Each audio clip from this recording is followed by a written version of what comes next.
welcome to Psychochemistry Reviews. I'm Ross. And I'm Mark. And I'm drinking a vegan smoothie.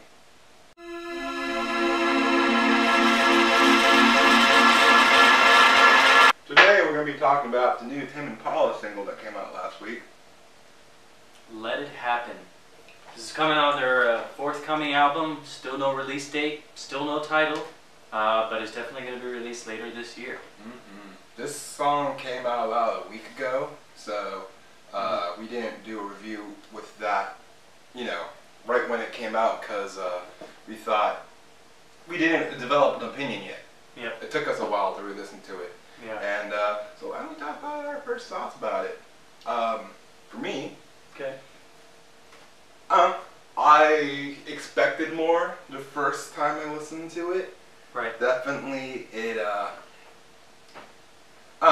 it was, for my brain, I was thinking, oh, this is really synth-driven. I didn't, I expected something more. When I saw it, it was like 8 minutes. I'm like, oh my god, it's going to be crazy and orchestral. And for my first time, I didn't really hear that at all. And I was actually disappointed. And then I was like, oh man, it just sounds like another electronic song. And that was my thoughts. Alright, well, my first thoughts listening to this round was pretty much, I'm going to have to level with you on that. I felt that it was a very synth-driven song, and at first I was a little turned off by the fact that I was expecting it to go a lot farther in 8 minutes. But, yeah, I mean, I like the way it was put together. I just didn't really click with me the first time around, you know what I mean? So I agree. Now, when I re-listened to it multiple times, I mean 100 times, it was weird. I listened to it the first time, I gave it a break, and I was like, oh, let me really sit down and listen to it. First I was doing stuff and listening to it, so the time went by really fast, and then it's just the more I listened to it, the more details I found, and I kind of discovered this theory that I call, I don't know if it's a theory, I'm not educated enough to call it a theory. It's called the drag effect. Basically, you can hear it and you see it in 8 minutes, you're like, man, this song's gonna be super draggy because it's that long. But the dragging kind of brings you in, kind of sucks you in, and then that's when you start really listening to the melodies that they're creating, and it kind of the dragging doesn't feel like it's there anymore after a few listens, and it actually feels a lot shorter. So when you re-listen to it, you're like, wow, 8 minutes just went by. And then you just listen to it again. right. After that, I loved it. I love the song. It's super cool. Things that I enjoyed were the drums. The drums were my first thing that caught me. The right, it's little nuances. snapping. And it was just on point, and the off rhythms that was going on at the very end of the song, and the transitions too, especially with the low pass filter going through whenever it went to a B section and whatnot. Yeah. That won me over, and the harmonies, the intervals used for the melodies and whatnot. It made me think, and then I'm going straight to my dislike, and it's nothing to do with the song. It's dislike about me. Where, how the hell did I hear this the first time? Right. So. Yeah. Well, yeah, I listened to it a couple times, and I sat in the living room and I just listened to it over and over and over again, and wow. One of the things I really liked about this song was the lyrics. The lyrics in this song are super duper deep.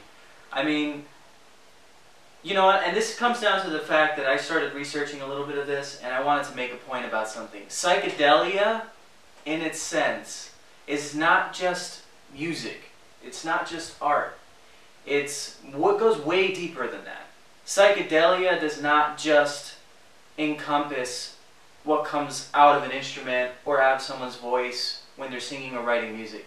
Psychedelia is also the portrayal of this. This is transcendence of emotion. I listened to that, and personally, I felt a little connection between what he was singing about and the way that the music complemented the somber words, and all the like the low pass filter moments when it goes into the B section, it almost feels like it changes to a different key, and everything about that. After listening to it several times, I fucking loved it. I loved it. I love the way that they write their music. I love the fact that it's not over the top, but it's so incredibly creative. Some of those melodies are in the B section especially, and then the way that the transitions tie everything together is unbelievably cool. Unbelievably cool. And another thing that I loved a lot was the breakdown. The synth-driven, like, where it felt like, literally, when we listened to it the first time, it felt like the song was skipping. Like, the internet connection was going bad or something. We went back. I feel so sorry for everyone who buys this on, like, they get it on vinyl, and they never heard the album or the single at all, and we're like, oh man, my vinyl's all scratched up. Because I would have thought the same thing, which actually happened. Yeah. But if it was on the vinyl, I'd been like, dude. Yeah, there's something wrong with the track. But you notice that as the loop and the transitions keep going, we saw what happened. We saw what happened, and the drums keep going over it, and then it layers and layers and layers and layers and layers and layers and layers and layers and layers and layers, and it takes you into space for a minute. And then suddenly, like the snap of a finger, everything stops. All the psychedelic feeling musical effects stops. Boom. And oh my god, it's so good. I don't think there's a single thing that I really don't like about this. The only thing I guess I could say is that I hope that the album incorporates more authentic guitar, band-driven sound, like the way that they created music, and especially in Inner Speaker, which is probably, I think, still one of my favorite albums because of the fact that the whole album was an experience to listen to. Which is why I have so much faith in Tame Impala that this album and the placement of this song is going to be so perfect in comparison to the whole record. We're reviewing this. So, this is an album worth reviewing. This is definitely an album worth reviewing. So Ross, what do you rate this song? 4 out of 5. 4 out of 5. I have to jump on that boat and I say 4 out of 5.